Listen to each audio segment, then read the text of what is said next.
Chase, coming into this weekend, obviously you're looking like you need a win here at Phoenix to make the championship floor. Is that the mindset indeed coming into this weekend, and how you feeling? Yeah, I would say that would have to be the mindset for sure.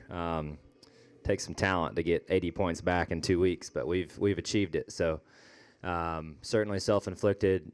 Hated I messed up last week as bad as I did. Really no excuse for that. But we're in the position we're in. It is, we're there. It's reality, and we certainly are going to have to win here to have a shot next week. Okay, we'll open up for questions for Chase. And we'll start with Jenna, Jeff, and then we'll go around the room. Jenna, I'm sorry, can you raise your hand one more time, please?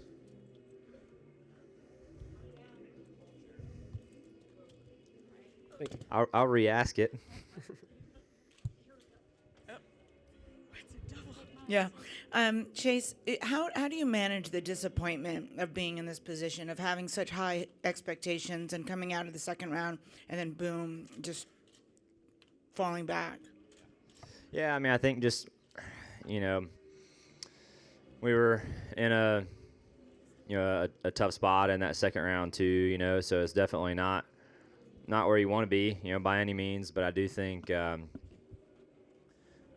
just to still have a chance this weekend, I think is good. And I feel like our team's worked really hard to get us this far. We could have very easily not made it past Kansas and been out then. So, for us to be a part of this deal and to still have a chance. There's 3 races in every round for a reason, and I just you just can't let those first 2 weeks affect your mindset and your approach and your aggressiveness or your will to want to win in this last opportunity for us. Just because we're in a tough spot and it's our last chance to make it to Homestead doesn't mean it's over. We still have an entire race on Sunday. So I just think making sure you keep that in mind, and it can definitely be challenging to, look and say, hey, I crashed on lap 8 last week, and that's not good, obviously. But you just have to approach this week as a new one and know that, hey, look, we still have a green spoiler right now, and if we win on Sunday, we can race again next week and have a shot at it. So it's just not over till it's over.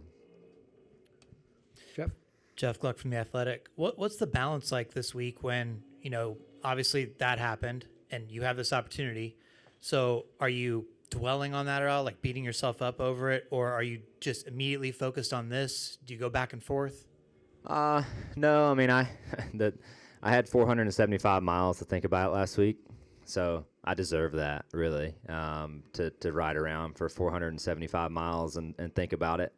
And I would say about mile 400 of that, I was pretty much over it, and I was really just thinking about Phoenix. And during the race last week, I was thinking about Phoenix, and just thinking about what we struggled with here in the spring, and cruising around, just thinking about what we could do to be better. Obviously we were just in a position where we needed to finish, and my mindset had really moved on by the end of the race next week, and I was really just thinking about this weekend, thinking about practice day today and what we could do to be really good. And that's, at the time, that was really about all I could do. So glad that I was able to do that, and no, I'm not dwelling on last week at this point. We still have an opportunity ahead, and the opportunity's here right now, and we either make the most of it or we don't. Any more questions for Chase? Go to Bob, and then the middle there. Bob Hawkers, Fox. There's been a lot of chatter about drivers potentially intentionally causing cautions when they've had flats. Is this anything NASCAR needs to get involved in? And from your perspective, from what you normally would think of what you should do if you have a flat, has that changed over the last couple of weeks? No, I haven't really kept up with what people have said about it, but I would say the more that NASCAR is in a position to make tough calls like that, the worse it is. That's such a tough thing, and it's such a tough call. I don't know how you would ever get that right. I think that, like I said, I think the bottom line is the more they can stay out of it, the better, and to not be put in those tough positions. But I don't know what the answer is, or whether somebody spun out on purpose or not. I really don't know. I'm not smart enough to tell you what the solution is either. Super obvious, like that dude totally spun out on purpose. I can't say I've seen one, but I haven't watched last week's deal, so I really don't know. I heard about it, but I don't know. It's tough. I mean, certainly you could sit there and you might have an assumption of so, but unless you're in that car driving it at that particular moment, do you really know for sure? I mean, no, you don't. So I don't know.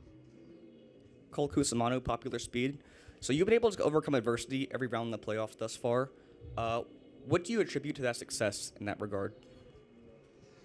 Well, we had some good fortune at Kansas. I mean, I felt like we were in a position where we had to win that race, and we were in a position to battle for a win. Obviously, we didn't win, but things went our way enough to get through the round. So I think that to me was a good opportunity for us to kind of have our backs up against the wall and have to go perform. And I thought we did a really good job of having to perform. I thought we made we didn't win, but I thought we made the most of an afternoon that really wasn't going all that well. We were struggling on the long run and had lost a lot of ground, and we had a couple great pit stops there at the end and some good restarts to put ourselves in a position to win, and that's what you have to do. So I just think being put in that position was good experience, and whether you are in that position where you have to win now or 3 weeks ago, or if you make it to Homestead, you're going to be in that position down there. So I just think being comfortable with that is a necessity with the way this is, and there is no cruising and pointsing your way through at this point.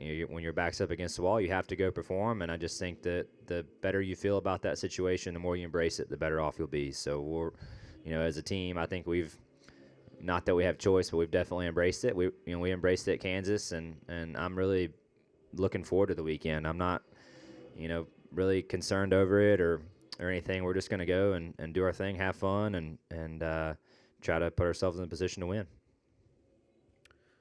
Any more questions for Chase or Reed? Reed Spencer with the NASCAR Wire.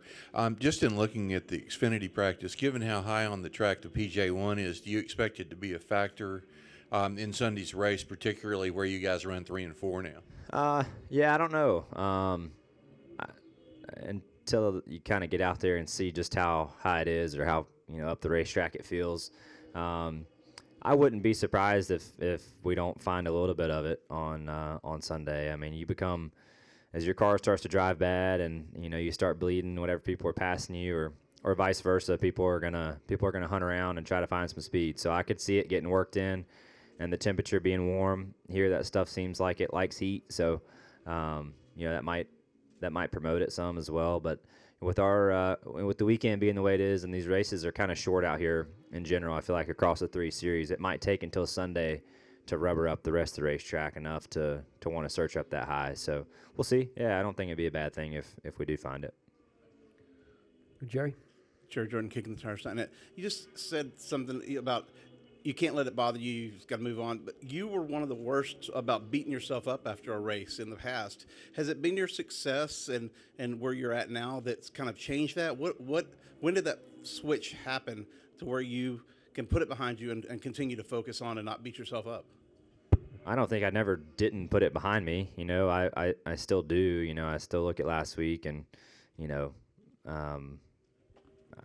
just like I said last week and just like I said today, I mean, doing something that dumb is, there's really no excuse for it. Crashing by yourself and ruining your day and putting yourself in a worse points position is never an excusable act from a race car driver standpoint. So I don't think it was ever that I wasn't able to put it behind me. I think it just depends upon when you guys ask the questions and what kind of mood I'm in. But I think at this point, we're in Phoenix and I've moved on. And as a team, we know the position we're in right now. And, yeah, it kind of is what it is at this point. We either run good this weekend or we don't. And if we do, we have a chance next week. And if we don't, we'll go to Homestead and try to, build a notebook for hopefully an opportunity down the road that we do. Jeff? I've heard you say the term self-inflicted a lot this playoffs, even relating to engine stuff for the team as a whole. Are you a believer in racing luck at all, or is everything that happens in a race somewhat self-inflicted in your view? I mean, there might be the occasional thing that, kind of odd or whatever, but I just really think a lot of it you do to yourself, whether it's, putting yourself, like I know there's been times in my career where you qualify bad and you're back in the pack and you crash early in the race. Well, don't qualify bad, and you wouldn't be racing around that group. And then, like last week I crashed, right? So that's my fault. And then I look at the engine failures we've had and the parts failures and stuff, and some of those things, we are better than, and we should be able to do a better job. And I think as a group we are better. And I don't point fingers. I say we, because I'm a part of that as well. And the engine shop didn't come banging down my door on Monday because I crashed on Sunday. So we all have that respect for one another, and I think we all hold each other to a high standard of want to do well. And I think that's the standard that everyone as a company and as each department needs to hold each other to a high standard. If not, we're gonna struggle and get worse. So we all need to keep each other propped up and make sure we're all doing each other's jobs. And I think that's part of being good and being honest with with your entire company, and everybody being able to be transparent, because if we're all lying to each other about the jobs we're doing, then that's a whole nother problem. So I like the fact that we can take it on the chin and do it as a group, and struggle as a group, and do well as a group. And I think that's really important. Any final questions for Chase? Once, twice? All right, Chase, thanks so much for the time. Thanks. Good luck on Sunday.